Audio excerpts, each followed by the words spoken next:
If you watched our last video of us moving into the brand new barbecue lab, one of the spaces that we introduced to you was this commercial kitchen behind me.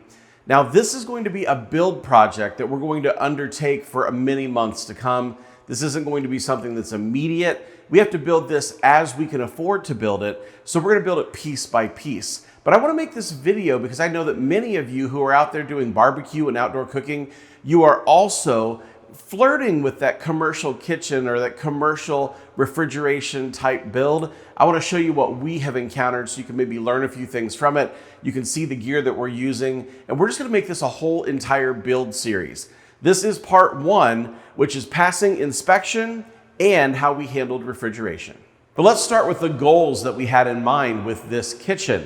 We wanted to be able to make prep easier on the channel for recipes and all of the different foods that we need to be able to pull off the reviews, the techniques, and the recipes that we do on our YouTube channel. That's number one. Number two, this is an event space. And being an event space, we wanted to be able to cater here on the property. And to do that, we needed a kitchen to do it out of. And number three, we're getting increasingly asked to do more catering off-site. And in order to cater off-site, we still need to have a prep kitchen to be able to handle all of the prep that goes into catering, whether here or away. In order to get occupancy in this building, we had some things that we had to meet from a code perspective that I wasn't even aware of. This is not a commercial kitchen in the full aspect of code. This is a prep kitchen, and a prep kitchen has to have a few things here in our metropolitan area. The first thing is a hand washing sink. That hand washing sink has sides on it. I picked one that I'll link down below if you're interested, but that was one of the first things we had to have. The second thing that we had to get was a 3-bay sink like you see behind me. That 3-bay sink is extra deep and extra wide, allowing us to be able to take grill, grates, and all of the accessories of outdoor cooking, clean them inside as opposed to just taking them home and clean them in the kitchen at our house. This is a welcome addition to the Barbecue Lab family, and I'm thrilled to have it. Some other things that we also had to have is washable paint on these walls. I never even knew that was a thing, but we had to paint all of these walls with washable paint. Also, we had to have a drain in the middle of the floor. When you're mopping or when you're washing out commercial appliances, oftentimes you need to be able to have water drains in that floor, so it's a requirement. And this floor also had to be sloped in such a way that all of the water ran to the drain.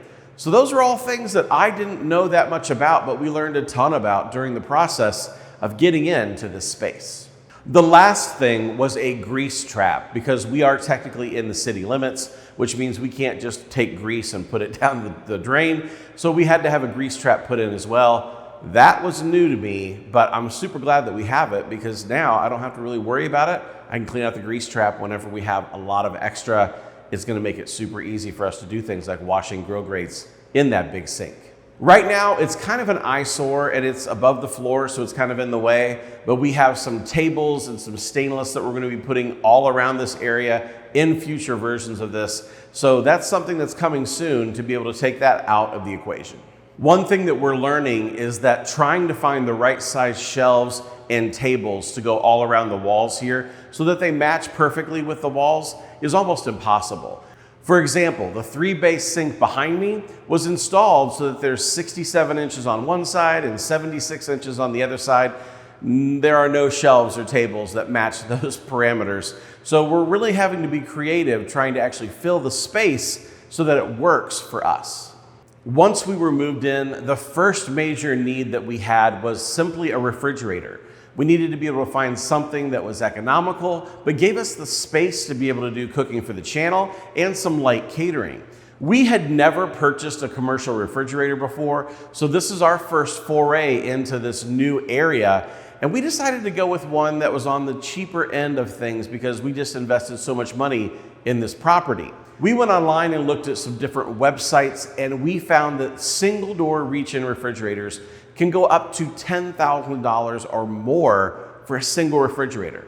That blew my mind because I was not expecting 10 grand for a single refrigerator.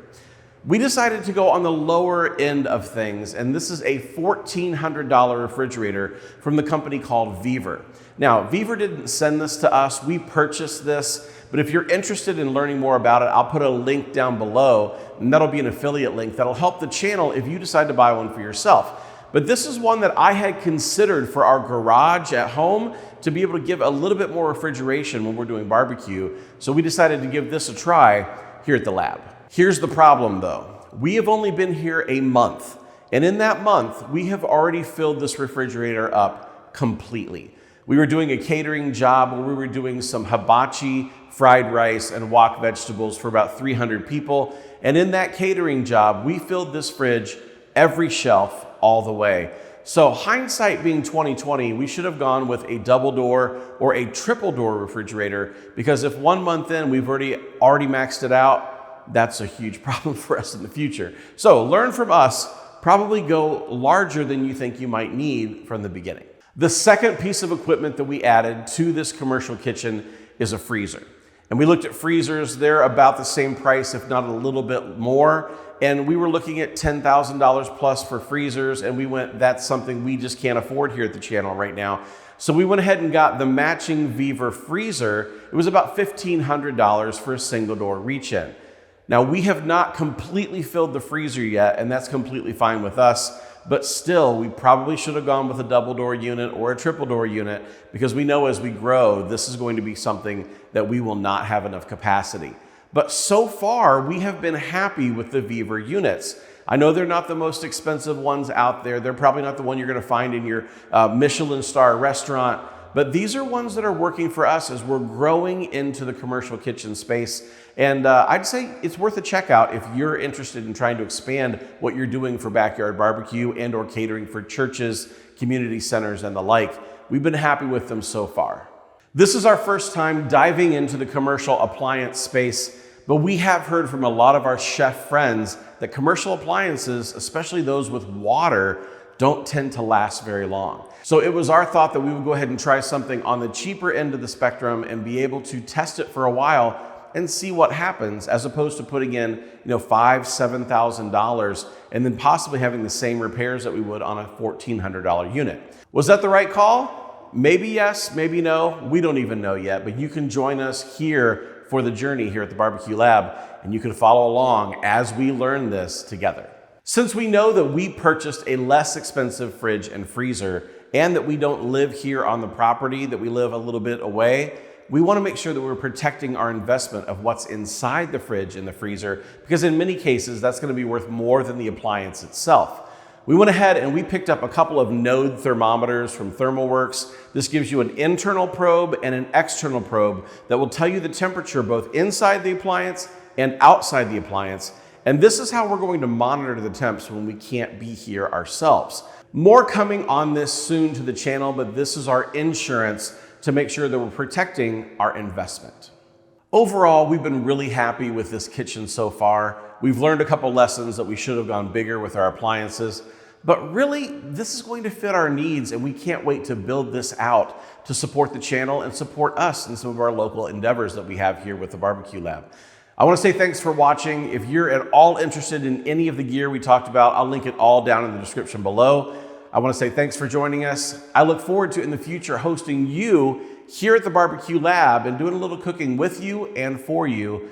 I'm David. Behind the camera is Melissa. Thanks so much for joining us, and we'll see you on the next one.